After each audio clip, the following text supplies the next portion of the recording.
بسم اللہ الرحمن الرحیم۔ آپریشن کے ذریعے ولادت پر نفاس کا حکم۔ سوال: اگر کوئی عورت بچہ پیدا ہونے کے بعد خون نہ دیکھے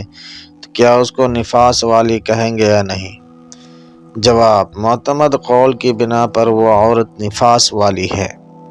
لہٰذا اس پر احتیاط غسل واجب ہے، کیونکہ ولادت کے بعد کچھ نہ کچھ خون کا آنا ضروری ہے، خواہ وہ دیکھنے میں نہ آئے، سوائے اس کے کہ اگر کسی عورت کا بچہ اس کی ناف سے پیدا ہوا، اس طرح کہ اس کی ناف میں زخم تھا، ولادت کے وقت وہ پھٹ گیا اور بچہ اس سے نکل آیا، یا بڑے آپریشن سے ہوا، تو اس وقت دیکھا جائے گا کہ اگر خون بچہ دانی سے بہا ہے تو وہ عورت نفاس والی کہی جائے گی، اور اگر بچہ دانی سے خون جاری نہیں ہوا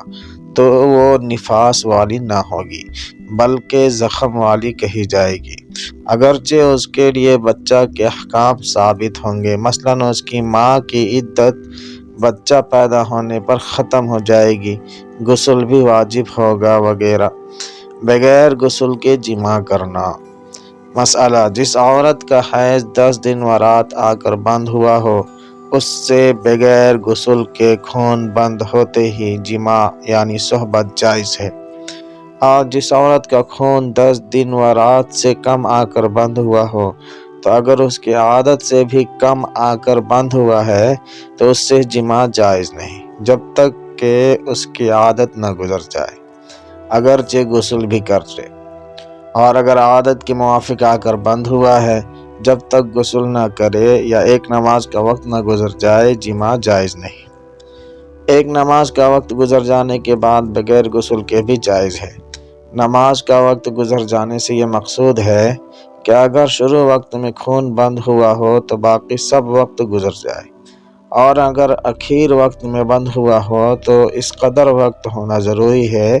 کہ جس میں غسل کر کے نماز کی نیت کرنے کی گنجائش ہو، اگر اس سے بھی کم وقت باقی ہو تو پھر اس کا اعتبار نہیں ہے۔ دوسری نماز کا پورا وقت گزر جانا ضروری ہے،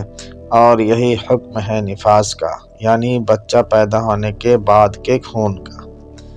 کہ اگر 40 دن آ کر بند ہوا ہو تو خون بند ہوتے ہی بغیر غسل کے، اور اگر 40 دن سے کم آ کر بند ہوا ہو اور عادت سے بھی کم ہو تو بعد عادت گزر جانے کے، اور اگر عادت کے موافق بند ہوا ہو تو بعد غسل یا نماز کا وقت گزر جانے کے جماع وغیرہ جائز ہے۔ ہاں، ان صورتوں میں مستحب یہ ہے کہ غسل کے بغیر جماع نہ کیا جائے۔ عورت کو غسل کرنے میں تاخیر مستحب ہے۔ مسئلہ: جس عورت کا خون 10 دن و رات سے کم آ کر بند ہوا ہو، اگر عادت مقرر ہو چکی ہو تو عادت سے بھی کم ہو، اس کو نماز کے آخر مستحب وقت تک غسل میں تاخیر کرنا واجب ہے، اس خیال سے کہ شاید پھر خون نہ آ جائے، مثلاً اگر عشاء کے شروع وقت خون بند ہوا ہو تو عشاء کے آخر وقت یعنی نصف شب کے قریب تک اس کو غسل میں تاخیر کرنا چاہیے، اور جس عورت کا حیض 10 دن یا اگر عادت مقرر ہو تو عادت کے موافق بند ہوا ہو تو اس کو نماز کے آخر وقت مستحب تک غسل میں توقف کرنا مستحب ہے، اور یہی حکم نفاس کا ہے کہ 40 دن سے کم اور اگر عادت مقرر ہو تو عادت سے کم آخر بند ہو تو آخر وقت مستحب تک غسل میں تاخیر کرنا واجب ہے،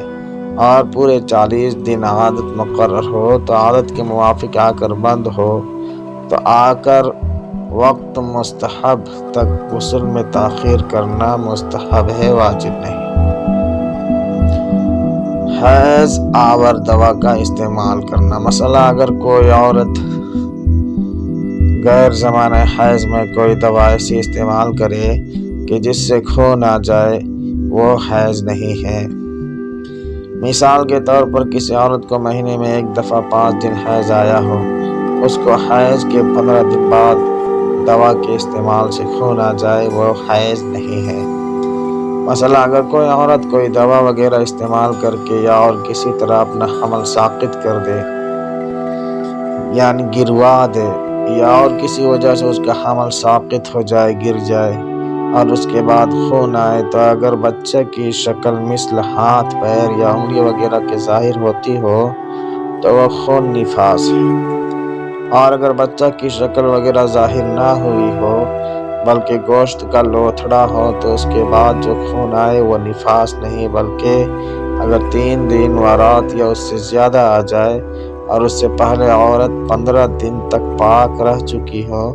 تو یہ خون حیض کا ہوگا، ورنہ استحاضہ۔